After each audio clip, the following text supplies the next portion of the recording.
नमस्कार, सी न्यूज भारत में आप सभी का एक बार फिर से स्वागत है। वक्त हो चुका है न्यूज बुलेटिन का। शुरुआत करेंगे 12 से, जहां पुलिस ने ऑपरेशन अंकुश के तहत बड़ी कार्रवाई करते हुए वाहन खरीद फरोख्त के नाम पर धोखाधड़ी करने वाले गिरोह का खुलासा किया है। साथ ही बात होगी फतेहपुर की, जहां मोहम्मद साहब के नवासों की याद में मजलिस का आयोजन किया गया है।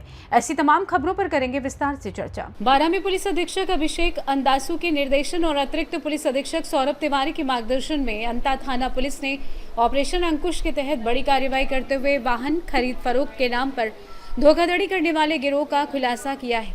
पुलिस ने मामले में 5 आरोपियों को गिरफ्तार कर उनके कब्जे से 11 4 पहिया वाहन, 1 ट्रैक्टर ट्रॉली और 3 मोटरसाइकिल समेत कुल 15 वाहन बरामद किए हैं। कार्रवाई थाना प्रभारी भूपेश शर्मा के नेतृत्व में अंता थाना पुलिस और जिला विशेष टीम द्वारा की गई। पुलिस ने आरोपियों के पास से 29 स्टाम्प सहित कई महत्वपूर्ण दस्तावेज भी जब्त किए हैं। पुलिस के अनुसार आरोपी आर्थिक जरूरत वाले वाहन मालिकों को निशाना बनाकर वाहन खरीदने, बेचने और गिरवी रखने के नाम पर धोखाधड़ी करते थे। फिलहाल पुलिस आरोपियों से पूछताछ कर गिरोह से जुड़े अन्य लोगों और मामलों की जांच में जुटी हुई है। ये ऑपरेशन अंकुश के नाम से जो हाइपोथेटिकेटेड एसेट्स जो व्हीकल्स हैं उसके क्रय विक्रय को लेके एक बड़ा संगठित गिरोह हड़ौती क्षेत्र में ऑपरेशनल था, जिसके मुख्य मुलजिम है शुभम और भगवान दास। दोनों पिता बेटे हैं, जिन्होंने एक बड़े ऑर्गेनाइज्ड रूप से और विभिन्न जगहों पे अपने खुद के एजेंट्स बैठा के एक संगठित गिरोह का अंजाम दिया हुआ था।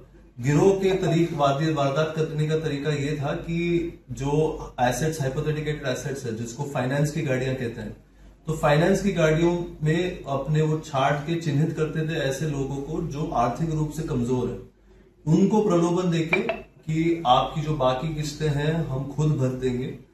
उनकी वाहन वो ले जाते थे और वाहन को वो स्टैंप भी कराते थे, और जो अपना फॉर्म 29 और 30 जो रहता है, जो ट्रांसफर ऑफ हाइपोथेटिकेटेड एसेट्स के लिए रहता है, उस पे वो जगह जगह पे साइन करवा के रिक्त पूरा फॉर्म फिर अपने कब्जे में ले लेते थे। इसका उपयोग करके वो दूसरी जगह इन गाड़ियों का कम दामों में क्रय कर देते थे या फिर गिरवी रख देते थे, और इस तरीके का एक बहुत ही बड़ा ऑर्गेनाइज तरीके का बड़ा फाइनेंशियल फ्रॉड का अंजाम देते थे।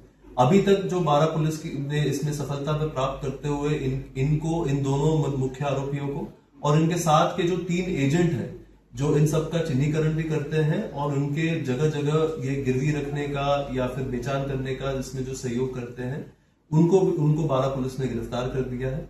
और साथ में एक बहुत बड़ी रिकवरी करते हुए 11 जो 4 व्हीलर हैं, जिसमें अपने लग्जरी गाड़ियां जैसे इनोवा क्रिस्टा भी शामिल है, साथ में एक नई ट्रैक्टर ट्रॉली और 3 बाइकों को भी रिकवर कर लिया है। अब इसमें आगामी जांच की जाएगी, ये देखेंगे कि इसमें और कहां पे कौन एजेंट है जो इसमें शामिल है। लेकिन इससे आप मान के चले कि लगभग हड़ौती क्षेत्र के जो पिछले 2.5 साल से जो ऑपरेशनल रहा है इस गैंग का पूरा पर्दाफाश किया। 12 से सी न्यूज संवाददाता पंकज राठौर की रिपोर्ट। फतेहपुर बाकरगंज में मोहम्मद साहब के नवासों की याद में मजलिस का आयोजन किया गया। मजलिस के बाद अलम का जुलूस निकाला गया, जो बाकरगंज की विभिन्न गलियों से होते हुए अलीगंज इमामबाड़ी तक पहुंचा। इस दौरान लब्बैक या हुसैन की सदाओं से पूरा माहौल गूंज उठा और बड़ी संख्या में अकीदतमंदों ने जुलूस में हिस्सा लिया। जुलूस फरहत मीर साहब की सरपरस्ती में शांतिपूर्ण माहौल में संपन्न हुआ। कार्यक्रम में रहजर आब्दी उर्फ मोनू ने निजामत की, वहीं अदल और गाजी ने करबला की शहादत पर भावपूर्ण नौहे पेश किए। भाजपा नेता फैजान रिजवी, नौहक्का जैन, फतेहपुरी और इतरत अली ने भी कलाम व नौहों के माध्यम से शहीदाने करबला को श्रद्धांजलि अर्पित की। कार्यक्रम में कानपुर, उन्नाव और फतेहपुर की अंजुमनों ने भाग लिया। वरिष्ठ पत्रकार शहनशाह आब्दी सहित बड़ी संख्या में लोग मौजूद रहे। अंत में देश में अमन, चैन और खुशहाली के लिए दुआ की गई। फतेहपुर से सी न्यूज संवाददाता शहनशाह आब्दी की रिपोर्ट। शिक्षा, संस्कार और खेलों के माध्यम से आदिवासी एवं वंचित समाज के बच्चों को मुख्यधारा से जोड़ने की दिशा में महाराष्ट्र के बुल्ढाड़ा जिले के खामगांव स्थित सूर्योदय पारधी समाज आदिवासी आश्रम विद्यालय में महत्वपूर्ण पहल की जा रही है। विद्यालय में नवनिर्मित ऑडिटोरियम एवं स्पोर्ट्स कॉम्प्लेक्स का लोकार्पण 8 अगस्त को किया जाएगा। कार्यक्रम में राष्ट्रीय स्वयंसेवक संघ के सर संघ चालक मोहन भागवत मुख्य अतिथि के रूप में शामिल होंगे। श्रद्धेय भय्यू महाराज की प्रेरणा से संचालित श्री सद्गुरु दत्त धार्मिक एवं परमार्थिक ट्रस्ट इंदौर पिछले 11 वर्षों से इस आश्रम विद्यालय का संचालन कर रहा है। विद्यालय में पारधी एवं अन्य वंचित जनजाति समाज के बच्चों को शिक्षा, संस्कार और खेल गतिविधियों के माध्यम से बेहतर अवसर उपलब्ध कराने का प्रयास किया जा रहा है। नए ऑडिटोरियम और स्पोर्ट्स कॉम्प्लेक्स के निर्माण से विद्यार्थियों को अपनी प्रतिभा निखारने के लिए बेहतर सुविधाएं मिल सकेंगी। संबंधित क्योंकि शिक्षा अध्ययन तो बच्चे पहले से ही कर रहे थे 2008 से, बच्चे अब खेल से संबंधित अन्य एक्टिविटीज में रहेंगे। कितने बच्चे रहेंगे और ये जो कितने जिले रहेंगे या पूरा स्टेट लेवल का रहेगा? नहीं, बच्चे तो गेम जब खेलते हैं तो स्टेट लेवल पे भी जाते हैं, कई बच्चे स्टेट लेवल पे भी गए हैं, कई बच्चे नेशनल लेवल पर भी जाते हैं। और अपने स्कूल में बच्चों के अलग अलग उनकी रुचि के आधार पे, जैसे अभी भी बच्चे जो हैं वो जिम्नास्टिक बहुत अच्छा खेलते हैं, क्रिकेट बहुत अच्छा खेलते हैं। सभी अलग अलग जिस सेक्टर में, जिस गेम में बच्चे की रुचि है, जिस खेल में बच्चे की रुचि है, वो उस हिसाब से अपना चयन करता है। आरएसएस का भी जो प्रकल्प चलता है आदिवासी जी, उसमें और आपके प्रकल्प में क्या अंतर है? देखिए, वहाँ उनके प्रकल्प में और मेरे प्रकल्प, अपने प्रकल्प में जो अंतर है वो मुझे नहीं पता है कि क्या अंतर हो सकता है, क्योंकि जहाँ उनका प्रकल्प होगा वो तो बहुत अच्छा ही होगा और संघ जब पूरा प्रकल्प देखता है तो बहुत अच्छा ही देखता है। लेकिन चूंकि गुरुजी जाने के बाद जब मैंने ये संस्था संभाली और मुझे लगा कि इसको और अपग्रेड करना चाहिए, तो प्रकल्प, चूंकि मैं डिजिटल इंडिया से कनेक्टेड हूँ, मैं खुद डिजिटल मार्केटिंग से पीएचडी हूँ, तो मैंने सोचा कि बच्चों को डिजिटलाइज कैसे कर सकते हैं, हम बच्चों को पेपरलेस एजुकेशन कैसे दे सकते हैं।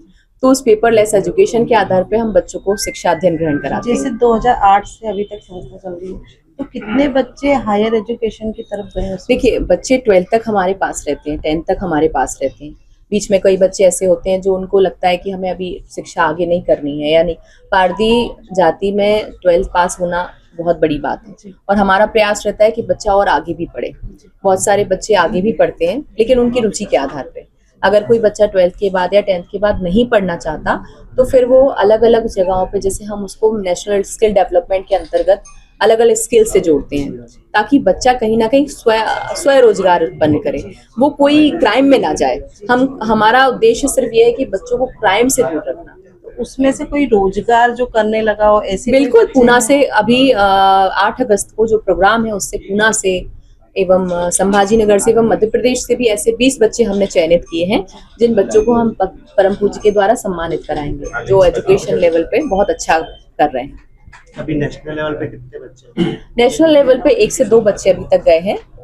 जब मैंने संस्था संभाली, उसके पहले अगर गए होंगे तो मुझे नहीं है ध्यान, क्योंकि उस समय तक शायद इतना हम लोग पढ़ाई के ऊपर ज्यादा ध्यान दे रहे थे। जब बच्चे पढ़ाई में परिपक्व हो गए, क्योंकि पहले जिस चीज के लिए साला खोली गई, शिक्षा व्यवस्था, स्कूल अगर जिस चीज के लिए खुला, हाँ मैं जानती हूँ कि हर चीज जरूरी है, पढ़ाई के साथ साथ खेल भी जरूरी है। मुख्य अतिथि के रूप में संघ प्रमुख मोहन भागवत जी की उपस्थिति को लेकर के आप क्या कहना चाहेंगे? बस उनका आशीर्वाद ऐसे ही हमेशा संस्था को मिलता रहे, ऐसे ही वो हमेशा संस्था के ऊपर अपना आशीर्वाद बनाए रहे। इंदौर से सी न्यूज संवाददाता अंकित की रिपोर्ट। खबर जयपुर से, जहां राष्ट्रीय राजमार्ग प्राधिकरण ने नेशनल हाईवे 21 के महुआ दौसा खंड स्थित कानौता मुख्य बाजार क्षेत्र में अतिक्रमण के खिलाफ बड़ी कार्रवाई की है।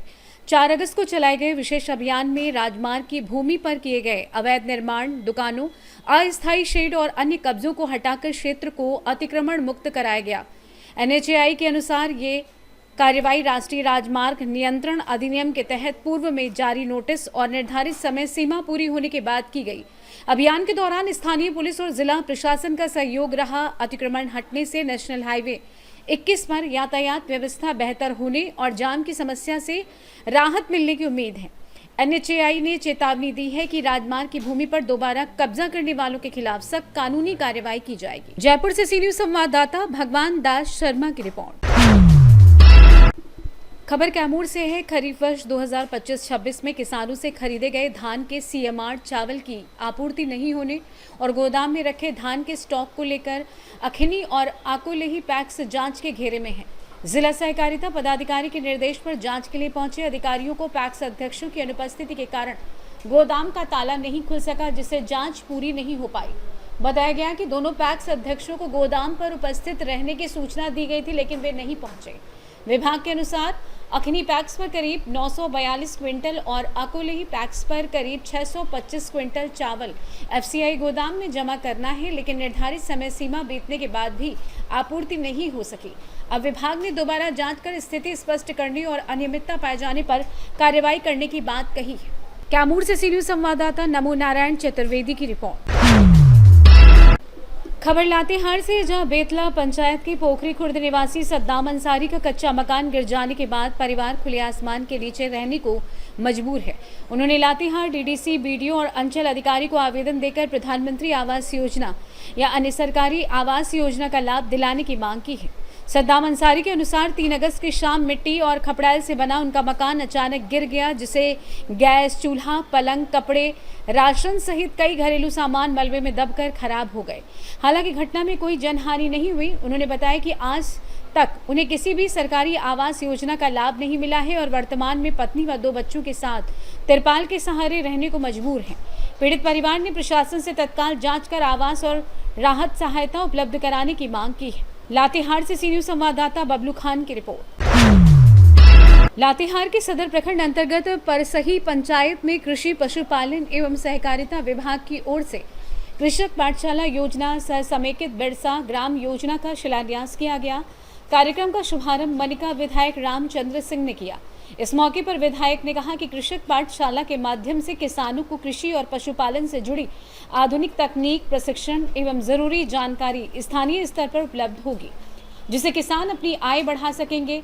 जिला परिषद अध्यक्ष पूनम देवी ने कहा कि प्रशिक्षण केंद्र शुरू होने से किसानों को बाहर जाने की जरूरत नहीं पड़ेगी और समय व खर्च की बचत होगी। मुखिया अनीता देवी ने इसे पंचायत के लिए बड़ी सौगात बताते हुए मुख्यमंत्री, कृषि मंत्री और विधायक के प्रति आभार जताया। कार्यक्रम में विधायक प्रतिनिधि हरिशंकर यादव, प्रमुख परशुराम लोहरा, युवा कांग्रेस जिलाध्यक्ष अमित यादव, पंचायत समिति सदस्य रीता देवी सहित कई जनप्रतिनिधि मौजूद रहे। सभी ने किसानों से कृषक पाठशाला का लाभ उठाकर आधुनिक तकनीक से खेती और पशुपालन करने की अपील की। कार्यक्रम में ग्राम प्रधान बीरबल उरांव, प्रखंड अध्यक्ष मोती उरांव, सकलदीप उरांव, अख्तर हुसैन, विधायक प्रतिनिधि पिंटू सिंह, सुनील प्रसाद, अरुण यादव, ज्योति प्रकाश दुबे, मनोज पासवान, फूलचंद यादव, हसमद अंसारी, वाजिद अंसारी, रोशन कुमार, सोनू यादव, साजिद अंसारी, धनंजय यादव, संजय, रंजय, सोहेल अंसारी, पंकज उरांव, मुनीप यादव, उपेंद्र पासवान, कुलदीप, चंदेश्वर यादव, बिंदेश्वर यादव, गुड्डू दुबे, नागेश्वर यादव, फिरू दुबे, दानिश, अक्षय, दीपक सहित सैकड़ों किसान, ग्रामीण एवं गणमान्य लोग उपस्थित रहे।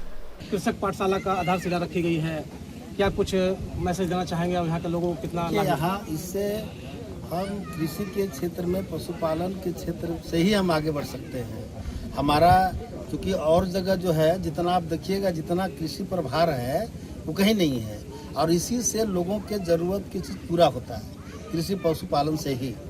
और हम दूसरे जगह भाग दौड़ जितना कर लें, लेकिन जो उसमें एक सीमित जगह वहाँ है और यहाँ कोई जगह सीमित नहीं है। इसलिए मेरा मानना है कि हम बढ़िया से प्रशिक्षण प्राप्त करके हम यहाँ से सैद्धांतिक और व्यवहारिक बातों को सीख करके और हम निश्चित रूप से गांव तक हम पहुँचें, एक एक व्यक्ति तक हम पहुँचे, वहाँ पहुँचाने की हम कोशिश करें। क्योंकि गांव का एक आदमी अगर बढ़िया से खेती करना शुरू करेगा, उसके बगल वाला देखा देखी करेगा शुरू और जानना चाहेगा कि कैसे कर रहा है। इसके बाद धीरे धीरे पूरा गांव उसका पकड़ लेगा, उस लाइन को पकड़ता है। यही एक चीज़ है जिससे हम आगे बढ़ सकते हैं। आपको गांव, प्रखंड, जिला, राज्य और देश तरक्की करेगा इसी से। इसीलिए इस पर यह जो सरकार के, इस राज्य के सरकार के जो सोच है, बहुत ही बढ़िया सोच है। अब इसमें हम सब लोग को मिल करके, आप सभी लोग जो मीडिया के भाई हैं, हमारे जन नेता हैं, हमारे राजनीतिक पार्टी से, किसी पार्टी से बिलोंग करते हों, लेकिन चूंकि हम लोगों का सिर्फ मकसद एक है कि हम अपने लोगों को आगे कैसे बढ़ा सकते हैं। गांव के अंतिम व्यक्ति तक को हम जो एकदम यदि है पुराने रीति रिवाज विधि से करता है खेती, उसको हम कैसे समझा सकते हैं, उसकी आमदनी हम कैसे बढ़ाएं, इस पर हम लोग को विचार करना है। अब हम लोग सब लोग मिल करके सभी बातों को छोड़कर हम अपने लोगों के आमदनी बढ़ाने में और अपने लोगों को उनकी ज़रूरत के, इससे कृषि को ही अपना समझ करके वो काम करें और ताकि उनकी ज़रूरत की चीज़ पूरा हो इससे, और हम सब लोग मिल के इसमें काम करें। और सभी लोगों से उम्मीद है कि हम इस ओर आगे बढ़ेंगे और यह कृषि जो पाठशाला का हम लोग आज यहाँ उद्घाटन में सभी लोग हम यहाँ हैं, निश्चित रूप से यह एक मील का पत्थर साबित होगा लातेहार के लिए, क्योंकि लातेहार में निश्चित रूप से कृषि आगे बढ़ेगा, पशुपालन आगे बढ़ेगा और हम ढंग से आगे बढ़ेंगे। जो आज आधुनिक तरीका है उससे हम आगे। लातेहार से सी न्यूज संवाददाता बबलू खान की रिपोर्ट। मिर्जापुर में वाराणसी जोन की 29वीं अंतरजनपदीय अलार्म एफिशिएंसी रेस शूटिंग प्रतियोगिता 2026 का शुभारंभ पुलिस अधीक्षक अपर्णा रजत कौशिक ने 39वीं वाहिनी पीएसी परिसर में फीता काट कर किया। 4 दिवसीय ये प्रतियोगिता 4 से 7 अगस्त तक आयोजित की जा रही है, जिसमें वाराणसी जोन के मिर्जापुर, भदोही, बलिया, आजमगढ़, गाजीपुर, चंदौली और जौनपुर सहित 7 जनपदों की टीमें हिस्सा ले रही हैं। पुलिस अधीक्षक ने सभी टीम कमांडरों से परिचय प्राप्त कर प्रतिभागियों को बेहतर प्रदर्शन की शुभकामनाएं दी और खेल भावना बनाए रखने की शपथ दिलाई।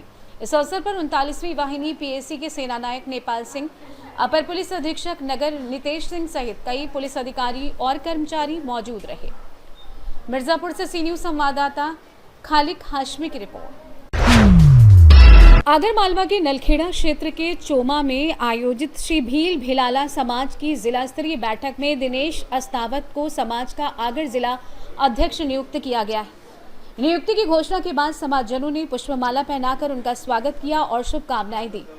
बैठक में नशा मुक्ति, शिक्षा, विवाह सम्मेलन सहित विभिन्न सामाजिक मुद्दों पर चर्चा की गई। साथ ही आगामी 9 अगस्त को विश्व आदिवासी दिवस के अवसर पर सोयत में जिला स्तरीय चल समारोह और जनसभा आयोजित करने का निर्णय लिया गया। आगरमालवा से सी न्यूज संवाददाता इमरान लाला की रिपोर्ट। पुणे में संयुक्त महाराष्ट्र आंदोलन के प्रमुख शिलेदार और प्रख्यात साहित्यकार लोकशाहीर अण्णा भाऊ साठे की 106वीं जयंती हर्षोल्लास के साथ मनाई गई। सारसबाग चौक स्थित अण्णा भाऊ साठे की प्रतिमा पर पुष्पहार अर्पित करने के लिए दिन भर हजारों की संख्या में नागरिक पहुंचे और उन्हें श्रद्धांजलि दी। इस अवसर पर राष्ट्रवीर संगठन की ओर से अन्नदान शिविर का भी आयोजन किया गया, जिसमें बड़ी संख्या में लोगों ने सहभागिता की। पुणे से सी न्यूज संवाददाता विपुल साठे की रिपोर्ट। वाराणसी के सिगरा थाना क्षेत्र में स्टंटबाजी का विरोध करना एक युवक को भारी पड़ गया। साजन तिराहे पर शनिवार देर रात स्टंट कर रहे 5 से 6 युवकों ने चोलापुर निवासी सुधांशु विश्वकर्मा के साथ मारपीट, गाली गलौज और जान से मारने की धमकी दी। घटना के बाद आरोपी अपनी 2 रेसर बाइक छोड़कर फरार हो गए, जिन्हें पुलिस ने मोटर वाहन अधिनियम के तहत सीज कर दिया है।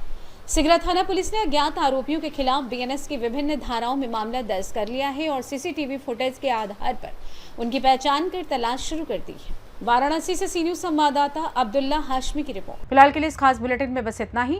देश दुनिया की तमाम बड़ी खबरों को जानने के लिए देखते रहें सी न्यूज भारत। हर खबर आपके साथ, आपके हाथ।